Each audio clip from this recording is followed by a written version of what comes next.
大家好，我係專門處理跨境婚姻家事嘅周律師。最近有好多香港嘅朋友就問起喺內地辦離婚嘅費用問題啦。今日咧我就用2分鐘嚟講清楚呢一個問題。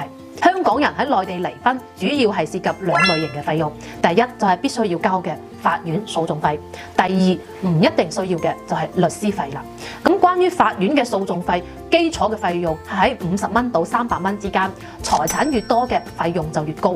根據內地訴訟費用交納方法，離婚案件如果冇財產糾紛嘅，訴訟費就係50到300蚊人民幣。如果涉及到財產分割嘅，20萬以內嘅唔加收費用，超過20萬部分嘅，按照0.5%收費。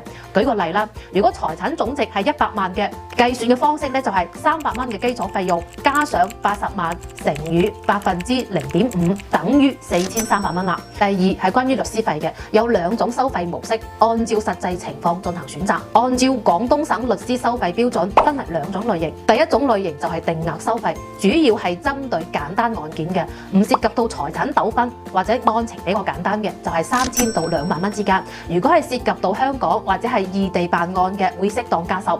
第二，按照結果進行收費，亦即係我哋所講嘅風險代理。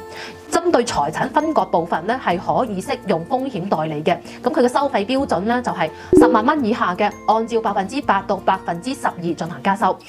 第二，10萬蚊到100萬之間嘅，按照5%到7%進行加收；1000萬以上嘅，按照0.5%到1%進行加收。需要先支付基本費用，勝訴之後咧，按照比例抽成，總抽成唔超過20%。需要特別提醒嘅係，離婚訴訟本身係唔可以適用風險代理，但係針對財產分割係可以風險代理嘅。咩情況之下我建議大家請律師呢？呢3種情況係一定要請嘅。第一，涉及到大額嘅財產，需要分割房產、公司股權、海外資產或者懷疑對方隱匿財產嘅。第二，爭奪子女撫養權嘅，需要搜集證據嚟證明對方唔適合撫養或者自身更加具有優勢條件。第三，涉及到第三者追償嘅問題，如果配偶贈與第三者財產嘅，律師可以協助追回並且索賠啦。總結最後一句，慳錢有門道，複雜嘅案件千祈唔好夾硬頂啦。簡單冇爭議嘅離婚，定額收費，費用較低；而複雜嘅案件涉及到財產、子女、第三者嘅，務必委託專業嘅律師，避免因小失大。